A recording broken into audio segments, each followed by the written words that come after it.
Okay, this is very important to understand about the eligibility for appearing examination. First में अगर आप exam में appear हो रहे हैं, so it is important teachers also to know about this eligibility कि अगर हम एग्जामिनेशन फर्स्ट में अपियर कर रहे हैं बच्चों को, तो उसमें कौन कौन से बच्चे को हम अलाउ करेंगे. That fresh student of class 10, right, जो अभी आपका करंट एलओसी फिल हुआ है उसमें आप एलिजिबल हो. So this is the one criteria. Second one is essential record this year. Is it possible? Essential repute of previous year भी exam देगा? Yes, definitely. And this is the instrument examination.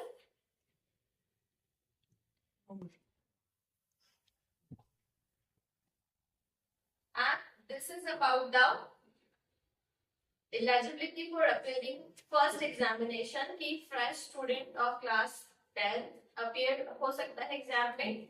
साथ ही आपका जो second chance compartment है वो भी applicable है. And third one is essential report of previous year, that is also applicable. So this is the important eligibility to understand on exam में देखेगा. And even you can just see that कि अगर आप fresh 10th student हो right now अभी जिसका LOC fill हुआ है, so you are all are eligible to appear in this exam. Okay, don't take extra burden. Even class 9 also you have to also understand about the criterias. Okay, next year आप apply करोगे, fresh student होगे. साथ ही साथ हम जब second exam देंगे, ठीक है, सेकेंड एग्जामिनेशन की अगर क्राइटेरिया की बात करें तो उसमें कौन कौन एलिजिबल रहेगा. That is about improvement in 3 subjects. अगर आपको improvement में जाना है तो 3 subject improvement. Even compartment plus improvement student. Compartment input मिला है वो भी second exam. इसके अलावा improvement for student passed by replacement the subject. Listen, अगर आपका additional subject IT है, आपको किसी मैथ्स में अगर सपोज कम नंबर मिला है, आपके आईटी ने भी इसको रिप्लेस कर दिया, फिर भी आपको कम नंबर मिल रहा है, लग रहा है कि कम मार्क्स है, फिर भी आप एग्जाम दे सकते हो सब्जेक्ट का. ठीक है, सपोज मैथ्स में कम मार्क्स था, एडिशनल सब्जेक्ट ने रिप्लेस किया, बट फिर भी उस सब्जेक्ट में मैथ्स में आपको मिस एडिशनल सब्जेक्ट से भी क्या है कम परसेंट बढ़ रहा है, तो भी आप क्या कर सकते हो, सेकेंड फेज एग्जाम दे सकते हो. ठीक है, and third chance of compartment student भी इसमें बैठ सकते हैं. This is about the criteria for exam 2, examination 2. Okay, ये बताइए कि अगर आप स्टूडेंट हो, आपको एग्जामिनेशन में अपेयर करने नहीं दिया जाता है सेकेंड कंडीशन में, तो क्या कंडीशन हो सकती है, इनकरेक्ट स्टेटमेंट क्या होगा उसके लिए.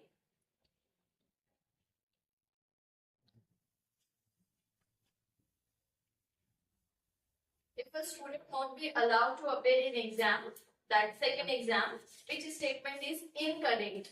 First one, if student has not appeared in first examination due to any reason, allow नहीं कर रहे हैं, तो एक रीजन है कि अगर आप फर्स्ट पेपर में नहीं बैठे हो किसी रीजन से, तो आपको अलाउ कर दिया जाएगा क्या, नहीं करेंगे ना अलाउ. आपका first paper first exam compulsory है, अगर उसमें एनी रीजन जो भी रीजन रहा हो आप अपसेट रहो तो आपको अलाउ करेगी क्या, no. This is important.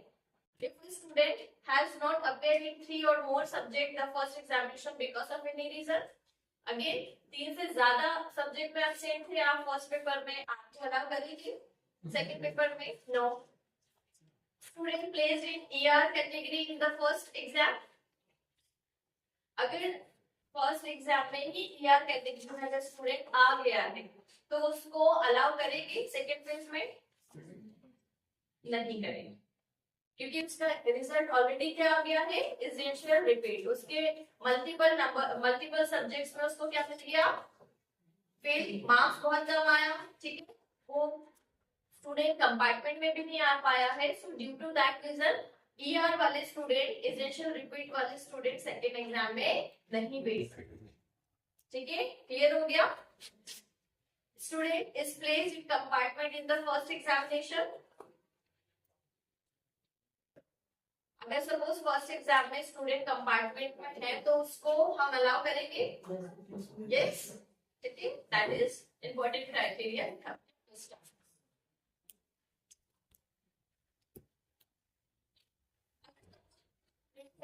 Second examination की बात है, 7 उसने क्लास 10 में सब्जेक्ट ऑफ किए थे। सो ये बताइए that student can appear maximum in 3 subject if it is wrong or correct. Suppose one student that is second examination उसने क्या किया है, 6 और 7 सब्जेक्ट ऑफ किए हैं क्लास 10 में, तो उसको इन सभी सब्जेक्ट के साथ उसको अपीयर करने देंगे क्या? So student can appear maximum in 3 subject. Exactly. If a student offered science, math, social science और language, तो उसको अलाउ किया जाएगा?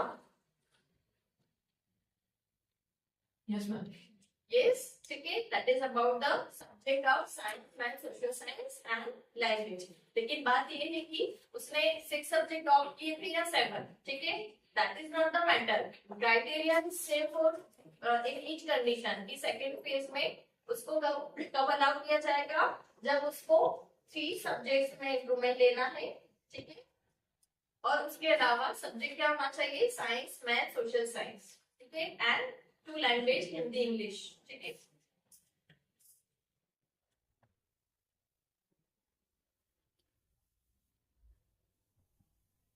स्टैंड सब्जेक्ट्स की बात करें तो इसमें आपको सेकंड एग्जाम में अपीयर होने का चांस नहीं मिलता है। स्टैंड अलोन सब्जेक्ट पता है इसको क्या होता है? ऐसा सब्जेक्ट जिसमें आपने नहीं किया है, आपने 10th किया है, एडिशनल मतलब में आपने ऐसा सब्जेक्ट ऑप्ट किया है जिसमें आपके इंटरनल असेसमेंट नहीं हुआ है, ठीक है, ऐसे सब्जेक्ट स्टैंड अलोन होते हैं, तो ऐसे सब्जेक्ट में आप अपीयर नहीं हो सकते सेकंड एग्जामिनेशन, ठीक है। सपोज आप क्लास 10th में हो तो आपका फर्स्ट एग्जाम आपने फर्स्ट एग्जामिनेशन आपका क्या था? स्टैंडर्ड मैथ्स था, ठीक है। अगर आप सेकेंड एग्जाम के लिए अपीयर करना चाहते हो, ठीक है, जो कि आपको बेसिक स्टैंडर्ड मैथ्स में कम मार्क्स मिले थे, तो आप सेकेंड एग्जामिनेशन में बेसिक मैथ्स ले सकते हो।